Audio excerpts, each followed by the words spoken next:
really excited about what you're going to be sharing here.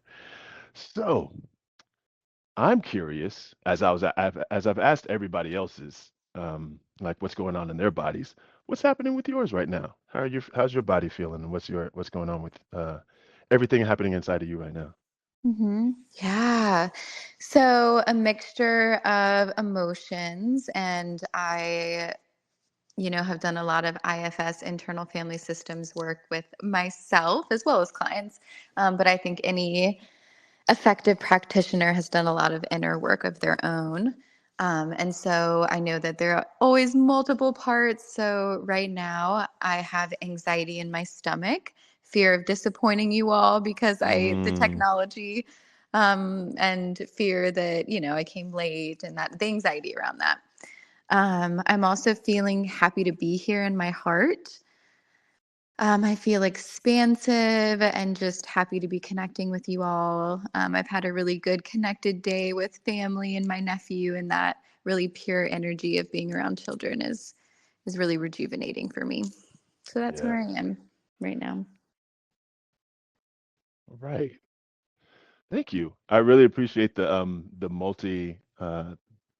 multi-angled approach in that, because they have a whole lot of different emotions happening and a whole lot of different sensations happening, and they can be coming from different directions. Okay, Thank so you. as we're on circles, I like to formulate my circles with a connection to experience, because there's a lot, especially in the somatic healing realm, that's a lot of theoretical and uh, book-based or maybe intellectualized learning around it, and I like to make those connections to our personal lives and our personal stories, especially as those of us in front of the room. And so I put the question over in the chat so people, I'm going to be putting my questions to you in the chat so people can follow along and everything. Mm. But at what point in your own healing were you introduced to somatic healing, and how did you initially react to the idea and practice of it? Mm. Great question. So I was initially introduced to somatic healing far before I was introduced to kind of the therapy realm. So, hi, everyone knows, I'm sure most people don't know me. I'm Renee Minx. I'm a trauma therapist, manifestation coach, specialized in narcissistic abuse healing.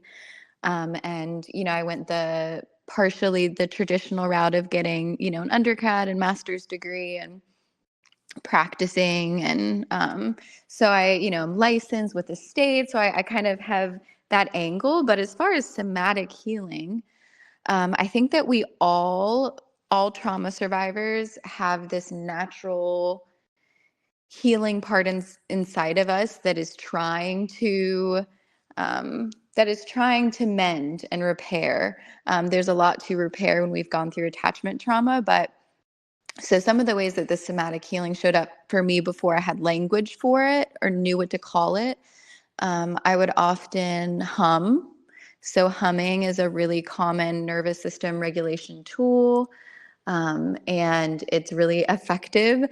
There's things called like buzz breaths where you just kind of like hum out, and it taps into the vagus nerve, which is something that helps increase our rest and digest system. And I would also kind of rock back and forth. That's a Hmm. really helpful somatic tool. So those sorts of things that I was doing before I knew why I was doing them, before I even knew what I was even going through, my body was Right. self-soothing, which is just so kind of incredible that our body, if we let it, really takes care of itself, and if we listen to it, and if we get out of environments that are very, very harmful to that and that teach us to not listen to our body. That's kind of the whole point of narcissistic abuse often is, the narcissist is trying to detach us from our needs and our sense of self and our intuition and our body.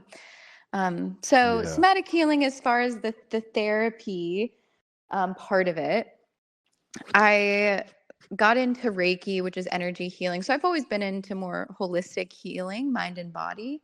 But I first experienced it personally, a somatic experiencing therapist, probably like 6 years into my healing journey, which was a few years before becoming a therapist myself. So I think that really informed why I wanted to pursue somatic healing and somatic therapy, just because I had tried CBT, I had tried more cognitive based interventions, and I've learned personally that those just were not effective. And when I first started doing somatic experiencing with my therapist in Asheville, North Carolina, it was kind of mind blowing and just really, really started to connect me to myself in a way that I had not experienced before.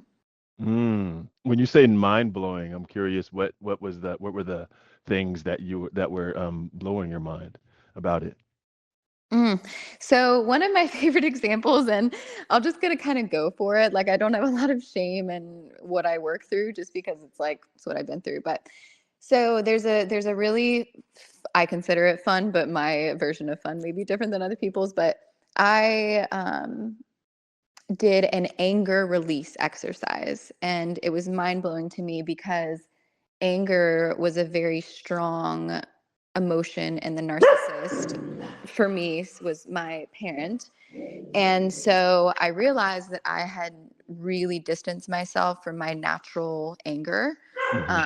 and just really associated it with very negative things. So my somatic therapist had me imagine my abuser and just connect to my anger. And I actually struggled even connecting in my imagination to my anger, because I have this core fear of like, I am bad.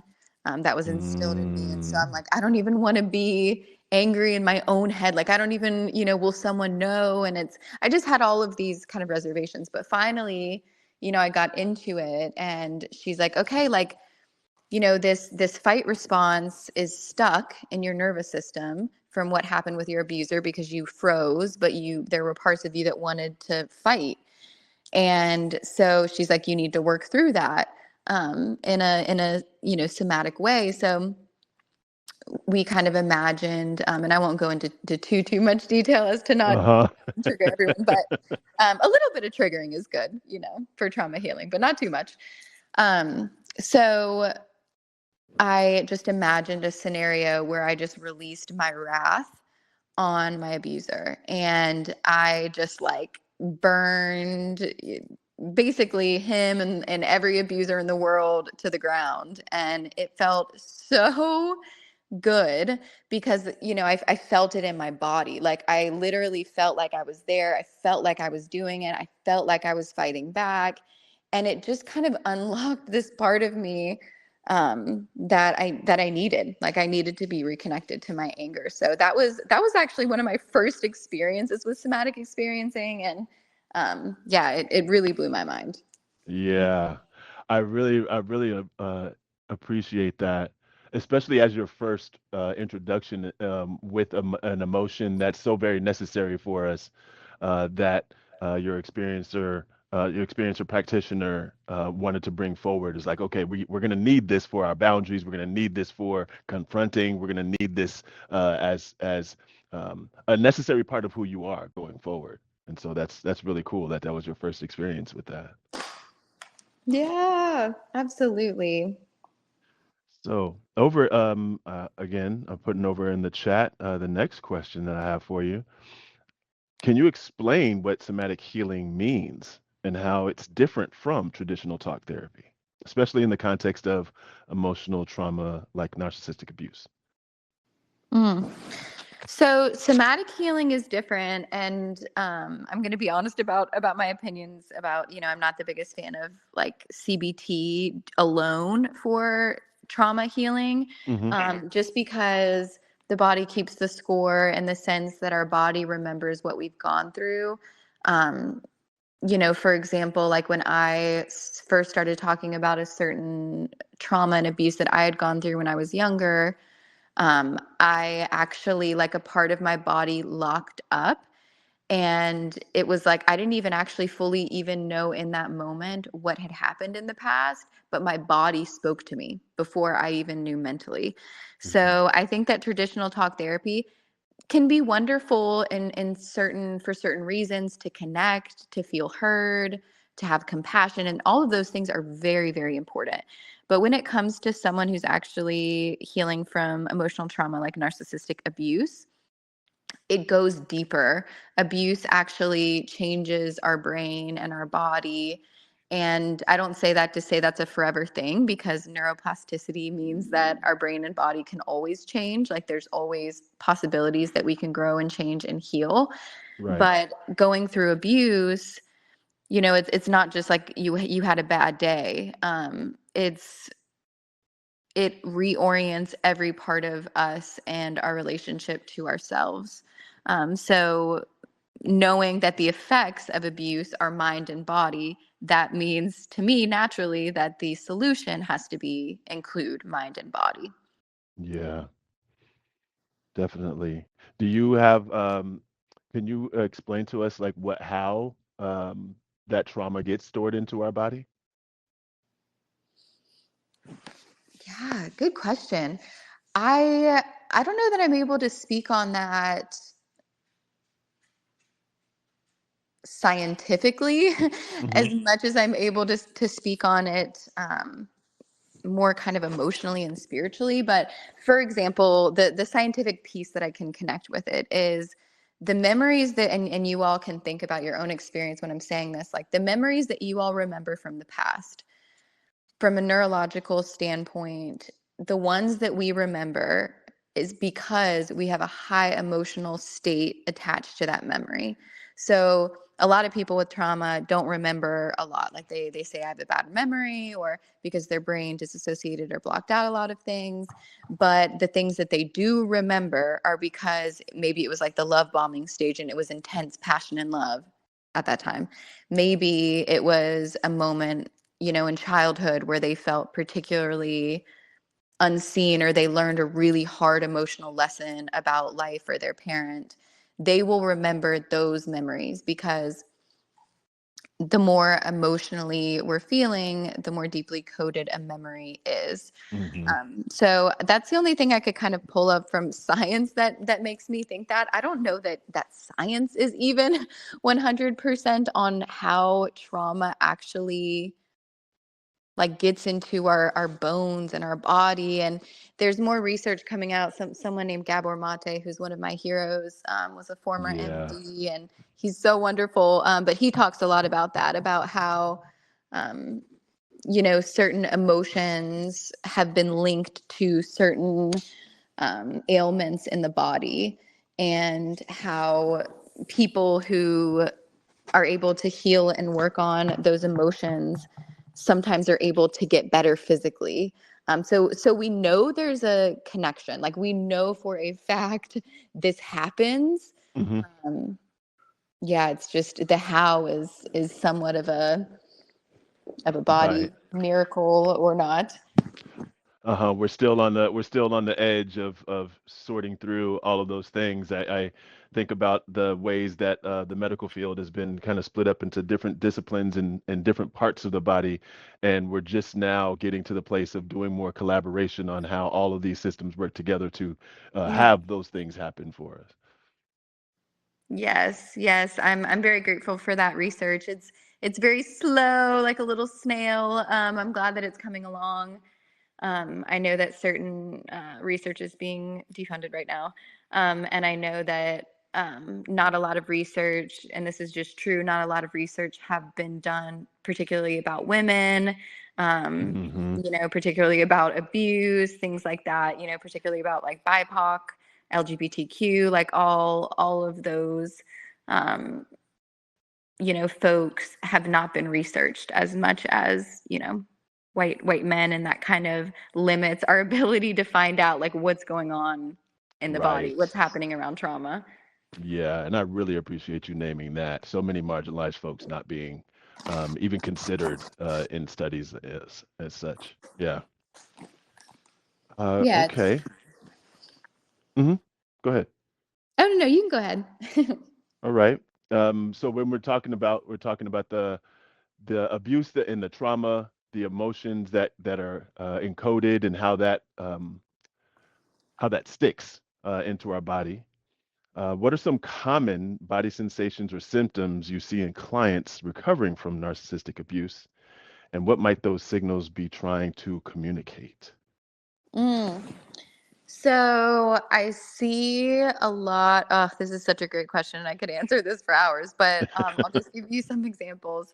Um, so some tiredness and depression can come on a lot as a result, and depression is sometimes viewed as your body telling you that your life is not making you happy. And it's not completely that, because I also believe there's definitely a neurological part of this. Like, a lot of people have depression in their families, and there's other pieces and there's other context to that. But in general, feeling really, really, really depressed, part of the reason your body gets depressed is as a way of signaling like something isn't right, something in your life, something in your environment. And so a lot of my folks get into that. Um, what other, like, sleeping is a big thing. So, night terrors, night sweats, trouble falling asleep, trouble staying Mhm. asleep, trouble waking up, insomnia, all of those things having to do with sleep can really get disrupted. I think that there's some safety components of sleep. In order to get relaxed enough to go to sleep, our nervous system needs to be able to kind of soothe and kind of come down a little bit. And when people are feeling very hyper vigilant all the time, and they have been, it can be hard for them to relax enough to go to sleep. And, even if they, when they do go to sleep, they have nightmares and night terrors, because our dreams are a signal to us of what subconscious feelings we still need to feel in order to Right. heal. So those are just a few examples, but the way that our body communicates to us that a person is not safe, like, our hand can shake, um, we can start having horrible, horrible anxiety symptoms. We can struggle to breathe deeply. A lot of people end up like thinking they're having heart attacks when it's really panic attacks. And there's a lot of digestive issues as well, a ton, like IBS actually. Medically, they literally can't say how IBS really even happens. They've just kind of determined that stress has a lot to do with it. Hmm. And so IBS, and, like trouble with digestion and all of that can be attached. Having a huge appetite or having no appetite at all. Yeah, the list goes on and on, but you would be really surprised. You all would be so surprised if you knew how many physical symptoms were coming from trauma. And the good news is that we can heal. I mean, I would venture to say that most of the physical ailments that we go through have an emotional or trauma core to them. Right. Right. You were speaking about the science earlier, and we have somebody in the chat who has a neuroscience background who says it's similar to muscle memory, especially when the hyperarousal state gets triggered. The Mm. release of stress hormones, cortisol, causes the physical effects, and that also aids, not aids, but is involved in the encoding that you were speaking to earlier. Mm, thank you for adding that. Yeah, I think it's really important to not try to act like I know certain information that I don't know. It's part of like stepping into my authentic self of like, I know a lot of information about this, but neuroscientists and people can answer those questions much better. So I really, really appreciate that. And anyone who has like additional information, please feel free to send it in the chat. I welcome co-creation here. Yes. Yes, and I really appreciate you naming that you didn't know because not a lot of people do, and I also want to include in that that your lived experience of having been through this abuse and walked yourself and with a collaborative team through your own healing journey is also information, valuable information, and so there's information that we can get from all sorts of places, and your what you've learned through school and through your own life are they come together to create such a beautiful fount of information and wisdom for people along their journey. Oh, I received that. I appreciate you saying that. Yeah. All right. I am going to grab this other question. So, survivors often feel shame around their body about around how their bodies respond, like freezing, dissociating, going numb. How can somatic work support compassion rather than judgment toward these responses? Mm. Here, put that question in the chat. I want to think Yep. about that for just 1 second. Yeah, just put it there. Okay. Let me And see. I wanna Oh, name that I appreciate that too, that you want to take a moment with the question. I love that. yeah. Yeah, it's an important question. It's a very important question. So survivors feel shame. How can somatic work? Okay. So I think that understanding leads to compassion. So the Mm, more that we understand ourselves, the more compassion that we can have for ourselves. And this is actually true in healthy partnerships as well. For example, like if you have a good friend or something that like every time you mention eating, they kind of like shut down or get snappy or something. And you might in that moment feel like, oh, like, why are they being this way? Or you might feel like annoyed. But then if they tell you, like, hey, I get kind of snappy around talking about food because growing up, like my parent used to restrict what I ate, or they would always comment on my body. And so then you understand them more, and then you mm-hmm. have more compassion. And so it's the same for ourselves. You know, if we know why we are doing something, then we are able to have more love and compassion. Compassion is, I say it over and over, that if I were to give survivors of abuse and trauma, if I only could give them one skill, hands down, I would always give them self-compassion. Um, Ooh, it is so, so important. isn't it though? Like so important. It's I mean we it's really kind of trippy if you think about it, the fact that we are literally with ourselves the rest of our lives. Like we are in our head, we are in our body. Like this is our human. Like we were given this human at birth to take care of, and it is us. And we want our head and our body and our reality to, at the very least, be a kind place to live, because life is going to life, you know, just like the chat is going to chat and the app Right. is going to app, you know, like things are going to happen. And, you know, it's no matter how far we heal, there's still going to be sad moments of life, happy moments of life. And we want to just have compassion for ourselves and begin to have a different relationship to ourselves, especially than we were taught with narcissistic abusive relationships. Yeah. With just even thinking about like the multiple disciplines that you're experienced in, do you decide which path to take somebody on based on what it is that they give you, or is it something that you just piece together different ones along the way as you go with a client that you have? Yeah, it's an art. It's truly an art in the Thank you sense for that, saying that so much. Thank you so much for saying that. yeah, it's because not every person is the same. Like, so what I've noticed, and you know, I'm gonna keep it real here, because it's a Friday night. So I can understand why certain therapists get in the pattern of just taking their client through the same steps that they always do. I can totally see why that happens. For example, something that I practice is EMDR. I've done it as a client, I do it as a therapist. I think it's so wonderful. Is it the exact perfect thing for every single client at every single part of their life? No. And some clients don't even want to do it, or maybe they've had a traumatic experience with it. And some clients, it's amazing, like literally life changing, magical for.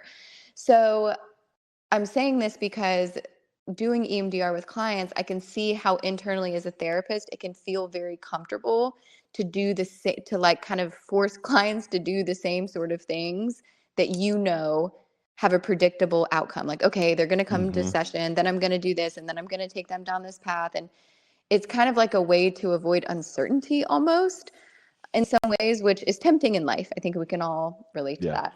Yeah.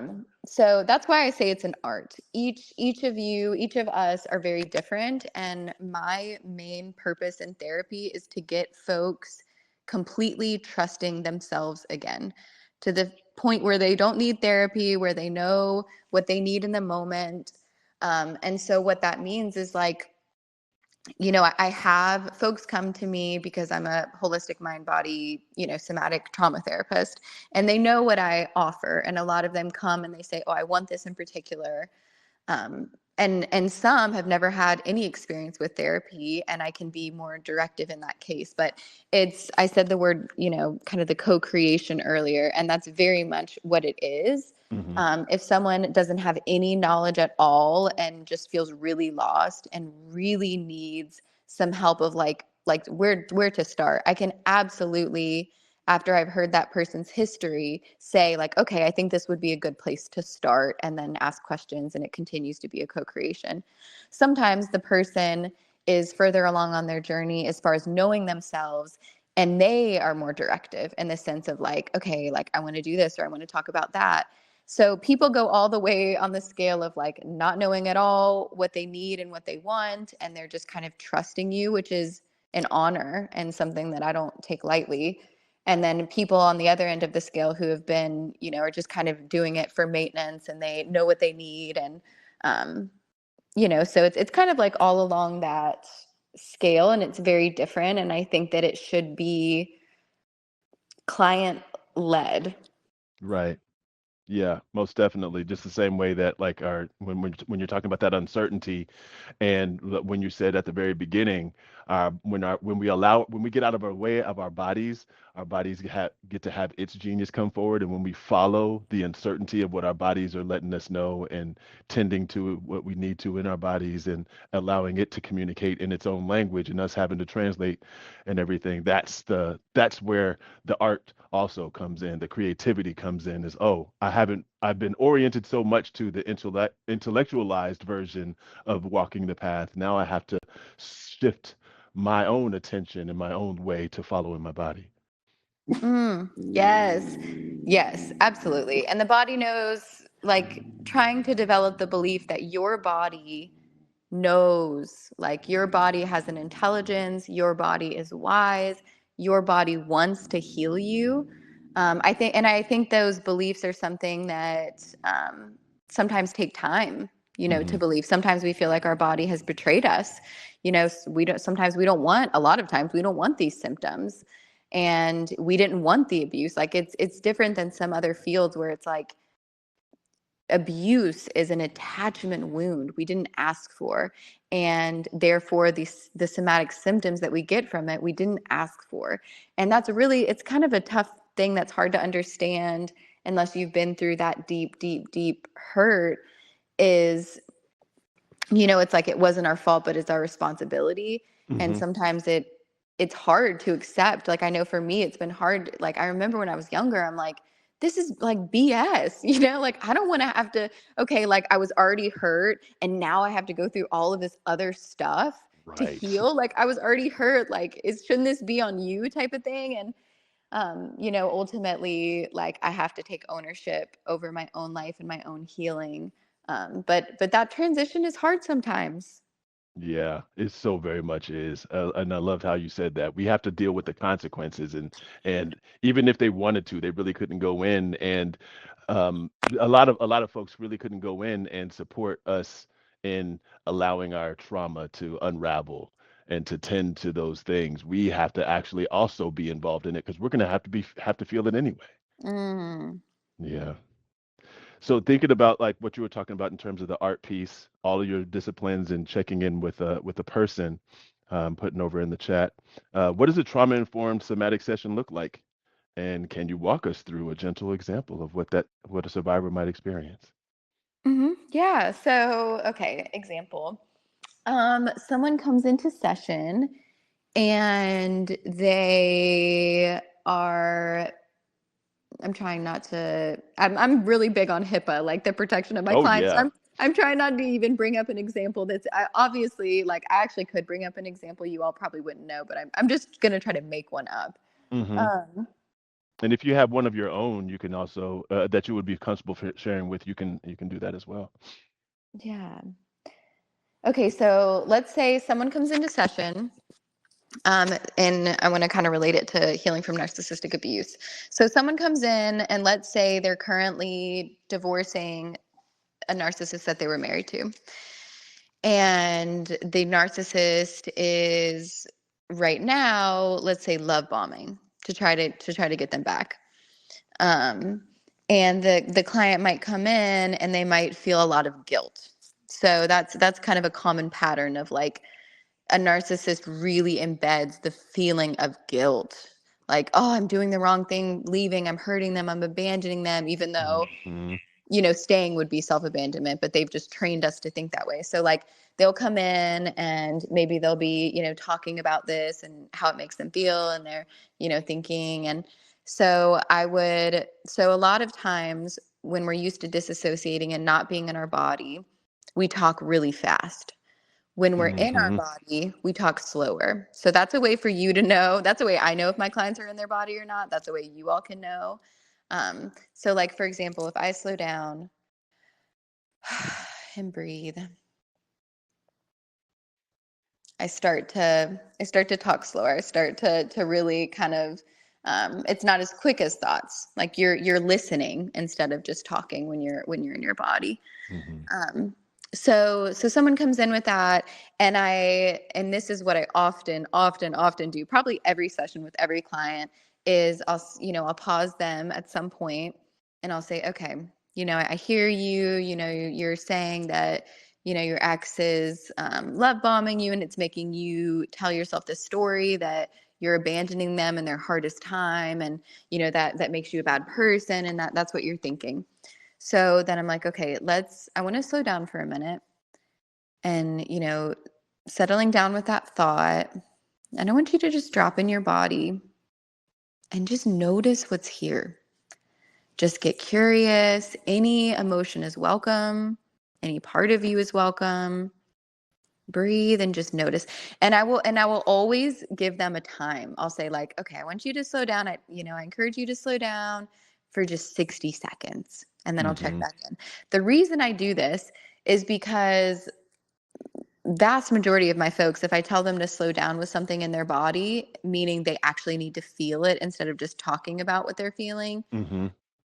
they will actually, like, 2 seconds later, come back and start talking again, because even dropping in their body for 2 seconds has given them so much information that they're off to the races again. And also talking is a way to get out of your body again. So Right. that's typically a coping skill. So that's a really good example of like a part of somatic experiencing is, like, it sounds really simple, but we are often talking and we are not often actually in our body. And so a somatic therapy session involves times where you're not talking and you're listening inwardly to your body. Like, that is the first step. You have to, like, some of my clients can do it for only 2 seconds, and that's fine. And we talk about that and we talk about what happened, and we honor their protectors and we honor that boundary, and then we work 3 seconds, 4 seconds, 5 seconds, and Right. it's we build it up, we build the ability. Do you remember your own trajectory in that when you were introduced to it and asked to go in, like how long you could stay with your own body before you um, tried to work your way back out? Mm. So, meditation and mindfulness are a really good way of learning to sit with your body. That was my first experience before therapy. I learned to meditate. And I remember the first time, though, I heard the concept of meditation. It was a professor in my like world religious course in undergrad. And he was talking about Buddhism, and he mentioned meditation. And he said, okay, we're all going to try something. And so actually, I want you all to try this with me too. Yes. So he's like, okay, I want you all like to recognize that we talk to ourselves in our heads 24/7. Like, let's just acknowledge that that's happening. And do you know what your brain is saying? Or is it just like talking and talking and talking and saying all the things, same things it said yesterday? So he said, okay, I want you all, I challenge you all to stop your thoughts for 3 seconds. So, okay, let's try it together. Okay, I'm going to say 3, 2, 1. Take a deep breath in and out. I want you to slow down in your thoughts, and I want you to try to stop your thoughts for 3 seconds.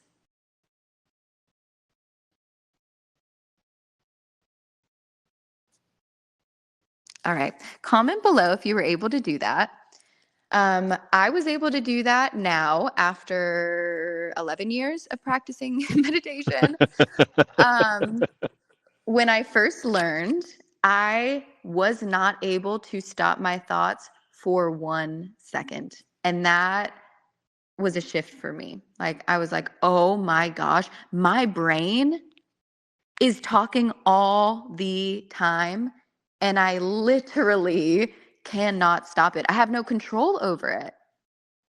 Yeah, there was a couple people in the chat that said they either stopped breathing or had to stop their breathing in order to even get close to that. So interesting. You have Oh my gosh. multiple people holding their breath. Oh my gosh. Okay, so I want to tell y'all something I read in a book recently that I called The Untethered Soul that I think is so funny, but it's a good way of imagining it.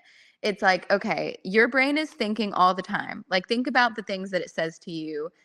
Like, you're making dinner and it's like, what are you doing? Like, are you burnt this? Or, you're going to bed and it's like, your body looks like this. Or like, what, it's just like constantly talking to us.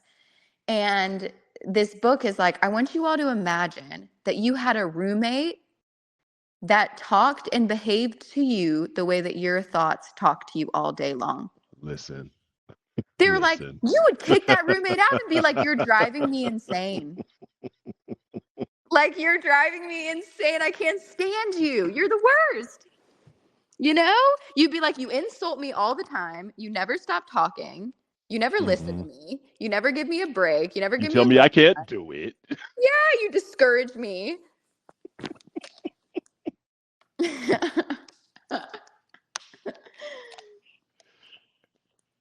Yeah, that's a good one. I really that one's really cool to, especially as a as someone in your education that challenged you in that way, because I love that language too. I challenge you to do something with that always speaking voice, and I appreciate the walking us through that session too.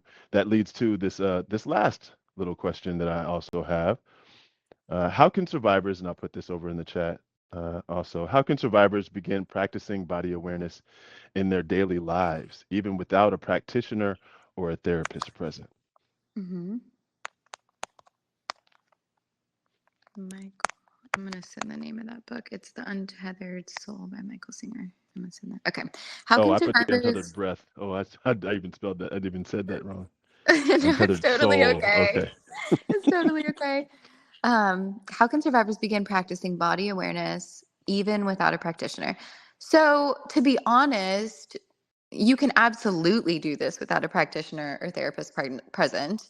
Um, I would say the reason why some people like that is just because it's like accountability. Hmm. but there are a million free resources. Like YouTube is the perfect resource. And you can go through, so like, I'll write some of this in there. You can do like a body scan meditation is a beautiful place to start. I just sent that in. There's a million free on YouTube, free YouTube, like literally 1,000. And there's even, some that are specific to trauma. Something that I did when I first got sober at 21 and I stopped drinking, um, I would look in YouTube for a meditation for exactly what I was going through. So like release self-doubt, meditate, guided meditation, or, increase self-trust, guided meditation, or release rage, guided meditation. I would do exactly what I needed. And then I would go to YouTube and search it. And it was like a practitioner made a very specific meditation for that. So that's a wonderful way. Mm-hmm. Um, practicing body awareness. So I will also type in the sacred pause. Um, there is a wonderful book, and can you all still hear me? Yes. Okay, I switched over to another app to look this up. I wanted to make sure. Okay, so there's a book called Radical Acceptance by Tara Brach. Let me write this in there. Radical Acceptance by Tara Brach. So it's a Tara Beach. Anyways, y'all should be able to find it. And she talks about the sacred pause. So what this looks like in everyday life is we always are like rushing off to the next thing. We're in a hurry and sometimes we don't know why. That's a good country song, by the way. So we're always in a hurry and we're always stimulated. So we're being entertained. We're being entertained by our phone, our TV. When we're trauma survivors, me for sure included, I'm often finding myself in distraction. And sometimes it's engaging, sometimes it's funny, like that's wonderful. But something that I try to practice in my daily life is the sacred pause. So right before you start doing something else and right after you stop doing something, take just a second to be in your body and just check in. Like just Mm. literally feel. So like after this call, for example, I'm going to put my phone down and I could rush up and go eat a snack. I could, turn my TV on, click Netflix. I could do a million different things instantly. But the sacred pause asks me to put my phone down. That's finishing something. And I will take a moment to breathe and just check in. So like I'll kind of guide you all through for a second what it might look like on the inside. So I Yeah, would put thank my you. phone down and I would take a breath, and I'm literally not paying attention to anything outside of me, nothing. I'm actually only paying attention to inside of me. And I'm just listening. Like I'm listening to the emotions that my body is feeling. I'm noticing the sensations. So right now, I have kind of like a lightness on my chest because this is like my soul's work and I love to do this and I love to be here with you all. And it's been nice. So I feel some lightness and some kind of heart alignment. I feel some hunger in my stomach. I want to eat. I feel some heaviness in my feet. Maybe I need some grounding. So that's kind of like what it would look like inwardly. I might check in to my thoughts. What are you thinking? What did you think? Maybe I wouldn't even ask a question. Maybe I would just literally notice what I'm thinking, because a lot of us are thinking, most humans are thinking is just unconscious and we're literally not even noticing it. So I Hmm. might just notice, like, what is my mind even thinking about? Like, what is its theme today? What is its drama? What is its joy? Like, what's it going through? And you just listen, just get curious, listen. So that's a good start, I would say. Mindfulness and meditation as well. That was my entry point into it. And mindfulness teaches you how to notice, how to listen. Like meditation and mindfulness is probably the best place to start, I would say. Yeah, I really appreciate that too. The bookends of a sacred pause. because you had you most likely had a sacred pause coming into this call, and then I asked you what was going on with your body. Like once you were finally able to get on, and you had that check, and then now you're at the coming toward the end, you had another check, and then after we fully complete, then you'll have another check, and it's a really good way to see your trajectory, and even lock in like what actually happened in between. Like I might say, somebody might ask me, "Oh, how was that?" And it was like, "Oh, it was great." But then if I look at my sacred pauses, if I bring up my sacred pauses, it's like, "Oh no, I started off like pretty good, and then I ended up lower than that." And so something happened in there that Mm-hmm. wasn't so great. Mm-hmm. Mm, absolutely. Yeah. The more we check in with ourselves, the more understanding and self-awareness, the more compassion and love that we can have for ourselves. And something I want to type in, I haven't been like good about this at all, but I'm sending you all um, my Instagram, Meta Holistic Therapy. Um, Follow me on Instagram, and I have a healing narcissistic abuse online course. And through my Instagram, you can, message me if you have any additional questions. My Instagram is literally completely dedicated to exactly what we're talking about. Healing abuse and trauma, and then also manifesting the future that we want. So that's what I'm doing. If you all want to connect, then that's where you can find me. Oh, that's great. And so you said that if people wanted to ask you a question, then they can go there and ask a question uh, Mm-hmm. there. Great. That's wonderful. And and oh, somebody's asking if you also have a Facebook. So I do have a Facebook page. Yes, it's Meta Holistic Therapy. I'll just type it in. Um, it's not as updated. So I put my Instagram because I do more like like updated stories and stuff. I need to actually update um, my Instagram sharing to my Facebook. But yes, I do have a Facebook. It's Meta Holistic Therapy. Feel free to follow me there. I'm going to try to link so I can post more on there too. But I would say the primary place I post right now is Instagram. Is Instagram. Okay. And just curious, just for time's sake, are you a hard stop at this hour, or do you have a few minutes for after? No, I have a few minutes. Yes, I Okay, do.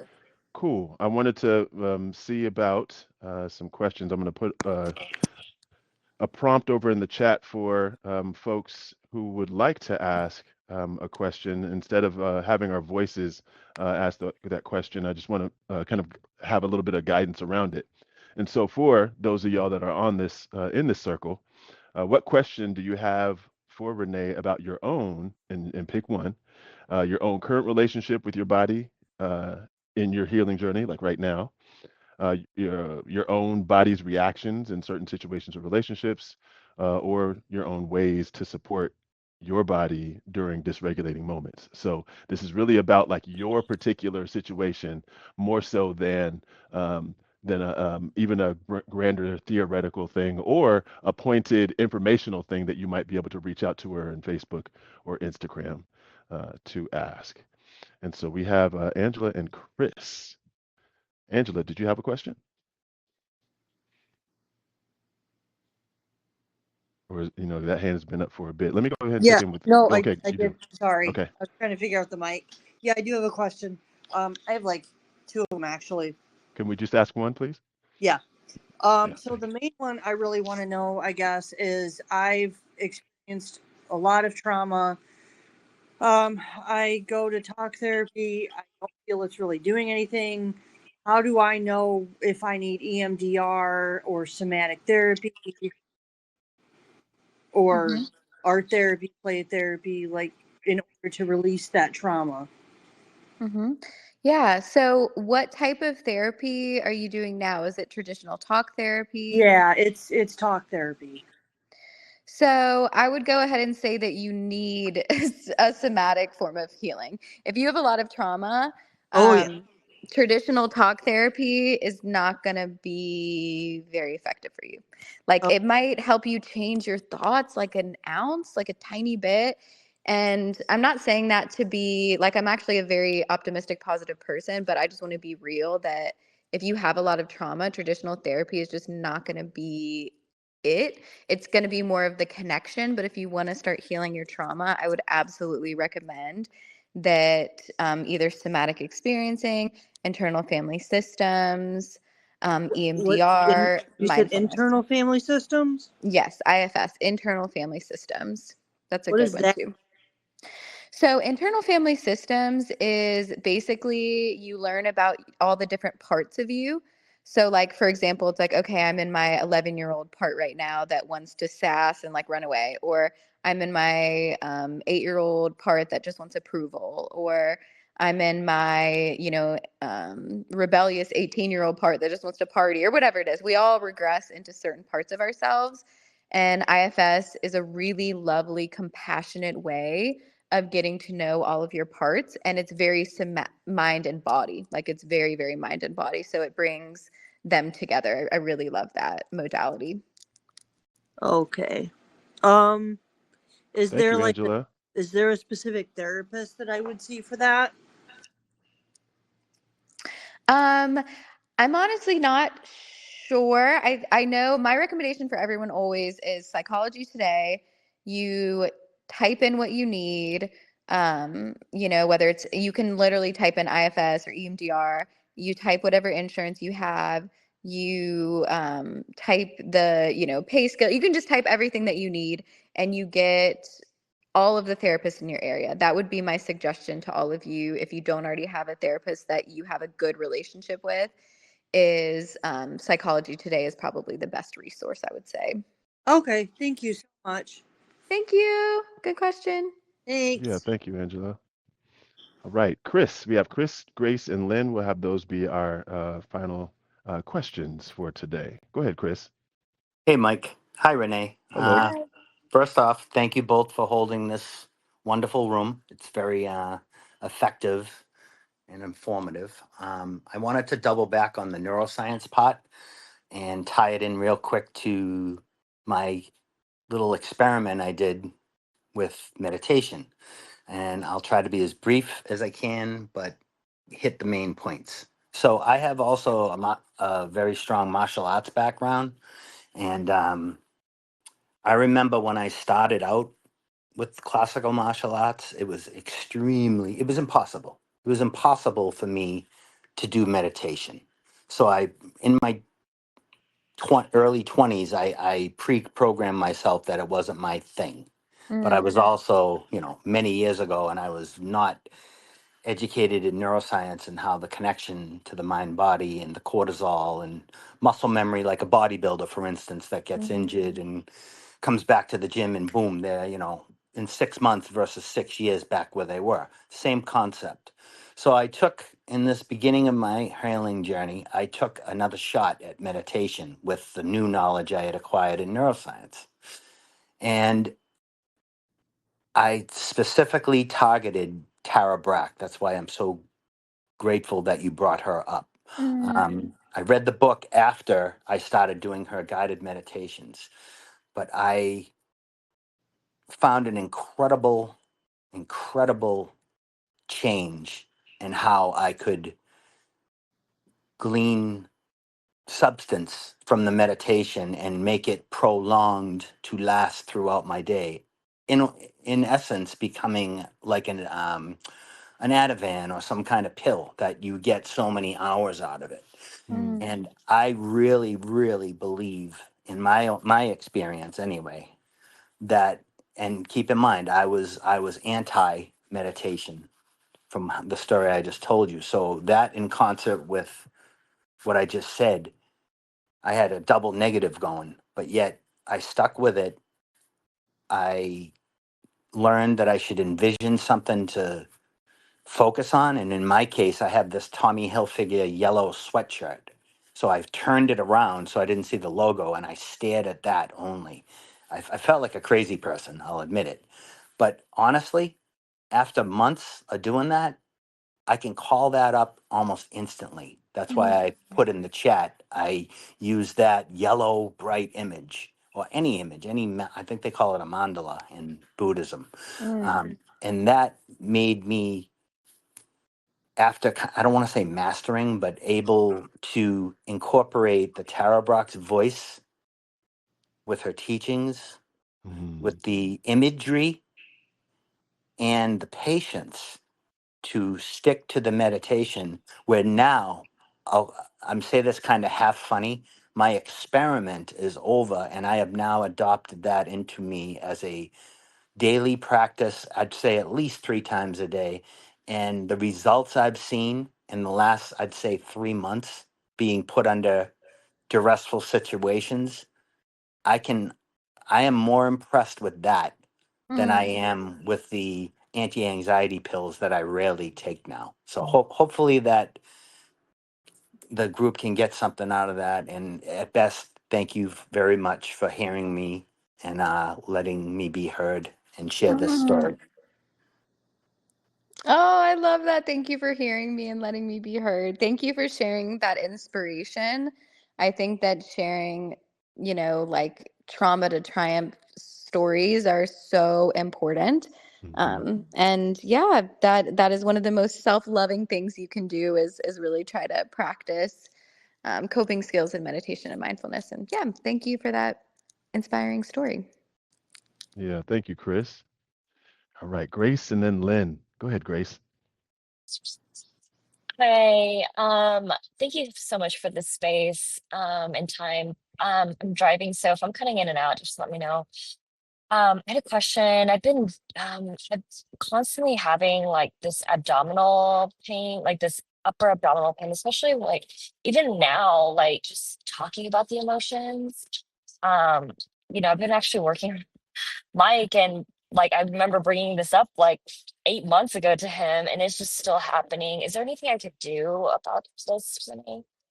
hmm So I'll respond in two ways. Well, first I want to say I'm so sorry that you're having that discomfort in your body because that really sucks, and I'm sure it's annoying and painful, and so that's first. But so as far as what you can do, the first thing I have to say is like know and believe that the physical ailments that we experience are tied to unresolved emotions. At the same time, I'm not a medical doctor, and sometimes we need things checked out to make sure it's not more serious. So I will also say, like, you might have already gone, but just throwing it out there, just to make sure it isn't something serious, like, you need to get treated for or something. But so on a side note, though, as well as medical treatment, I would absolutely recommend doing somatic therapy in some form, whether it's like internal family systems meditations from YouTube that are free, or getting an actual virtual or in-person therapist um, that can work through the underlying emotions with whatever you're going through. I also am an advocate for Reiki. Not everyone likes energy healing, but I think it can help sometimes. It Research has shows that it helped can help. tremendously. Sorry, I didn't mean to cut you off, but Oh, just you've tried I that. love, yeah, it's just she's expensive, but I mean, Hmm I have really gotten a lot of great results from it. But it's not with like not all Reiki specialists are the same. Just like we were talking about the art form. So yes. Okay, I'll do that. Thank you so much. Yes, and thank you for that question. And something that I'll say, something that I can give you in this moment that you can actually try tonight and like just to practice if you want is wherever you're feeling the discomfort in your upper abdomen, and any one of you whoever has like any discomfort in your body or anxiety, something that you can practice is just like asking that part, like, what do you need from me? What do you need? Do you need a hug? Do you need comfort? Do you need a warm blanket? Do you need a I love you? Do you need you're safe? And then you can energetically send that part compassion. So you don't even really need to know why it's feeling the way it is as much as caring for it. So that might be like a hand over it, like, I love you. I'm so sorry you're feeling this way. Or like, thank you for communicating this with me. Um, Hmm. yeah, just yeah, that's something that you can try now if you want a tool immediately. That's something that can be really helpful too. Okay, thank you Mm. so much. Yeah. Yeah, thank you, Grace, and thank you, Renee, for even for mentioning the medical treatment part. It's we're not looking at substituting one mode for another or saying Hmm. there's only one that's going to, like you were talking about before, cure all. It's that collaborative and co-creative piece of it could be something structural, but it Hmm. also may very well be something emotional in that way. Hmm. Yeah. Thank you, And Renee. it can be dangerous, even if it is emotional, it's still, you still might need medical treatment so you don't die, so that you can, heal Hmm. from the emotions. And I don't say that to spark anyone's like maybe medical anxiety. Most of the time it's definitely, just something that can be treated easily, or it doesn't need to be treated at all. I just say that as far as why I mention that, because I can't just say, oh, send it compassion, and then you actually maybe need like antibiotics or there's something Right. actually going on. So, yeah, just for safety. Yeah, definitely. Right. Our last question will go to Lynn. Hello. Thanks so much for staying extra. I've really enjoyed hearing you and this conversation today.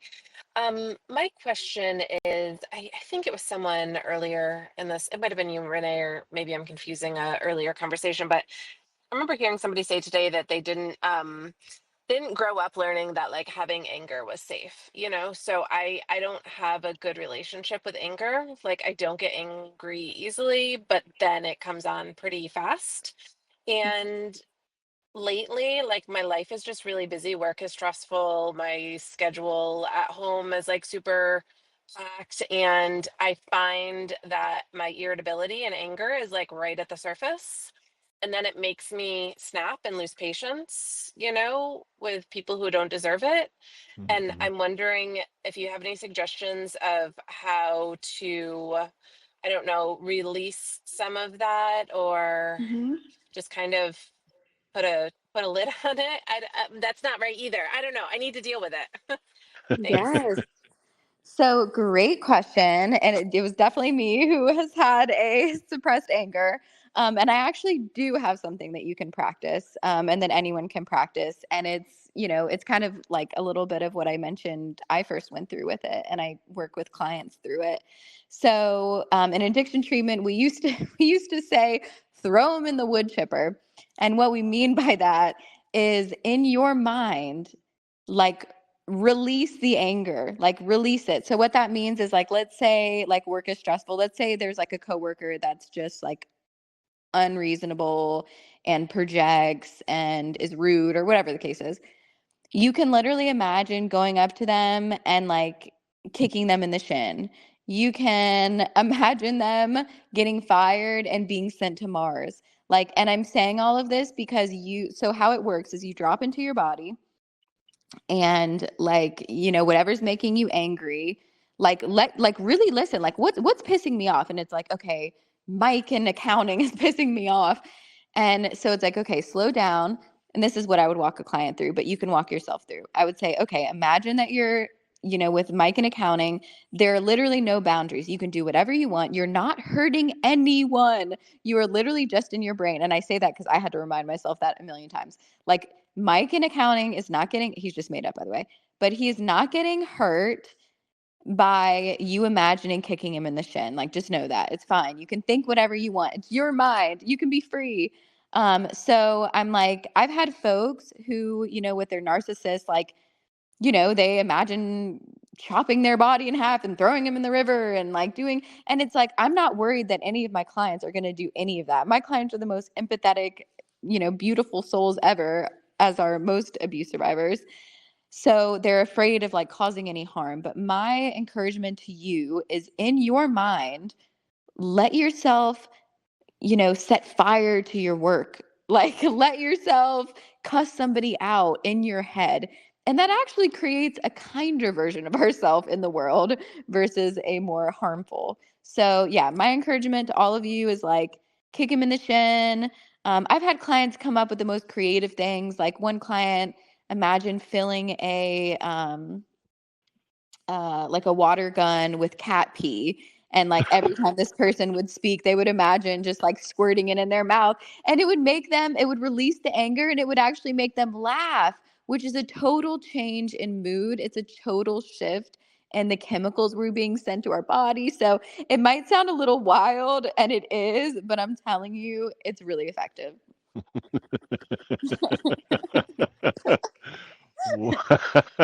You know what? That's a great way to end. That is a wonderful way to end. And on that note, Yeah, right. So as we close, I love that. I really love that. The imagery is wild.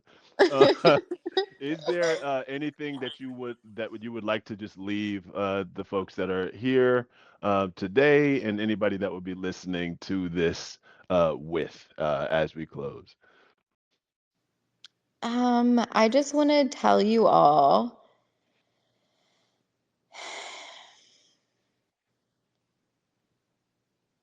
that healing is possible, and you all are worthy of a healthy, safe love. Anybody in your life who is not healthy and safe and is harmful doesn't deserve your beautiful energy. And my main intention is I hope you all leave and have a kind thought, a kind, compassionate thought about yourself tonight. Just at least one. Yes. Ooh, I really love that. All right. So over in the chat, y'all, I just put Renee's social media contact info there for her online course, Healing Narcissistic Abuse, or you can ask her a question. And if y'all appreciated Renee and loved what y'all got, go ahead and throw that emoji up on the page so she can see all the love that she was able to inspire here. The Thank you so much, cat. Renee. I'm dying. The cat. Yes. Melissa. Oh my gosh. Thank you all so, so, so much. It was so nice to connect. I hope we continue to connect. Thank you so much. Do you pronounce it Mike? Yes, yes, it's Mike. Okay. I'm sorry about Mike from accounting. No, But it's okay. I'm not, I've done enough things with the folks in this circle that they know that I can take whatever it is that's aimed in my direction, even if it is, Mike in accounting. oh my goodness. Well, I just want to send appreciation and thank you to you. I've done individual and group therapy, and you're a very effective and wonderful group therapist. And yeah, it's just been nice spending time with all of you. Thank you so very much, Renee, and I hope that you also, after your sacred moment that you take after this session, that you have a kind thought to yourself, especially about how you showed up, and even referencing the nervousness that you had about maybe disappointing some folks here with what you brought. I can only speak for myself, and you can probably have seen the emojis that were popping up on the screen that you definitely did not disappoint. Oh, well, I really appreciate it. And yeah, hope to see you all or hear from you all soon. All right. Thank you, Renee. Okay, bye you all. All right, y'all. With that, that's the end of our time. I want to thank y'all for being here. Thank y'all for receiving. Until next time, take care of yourself.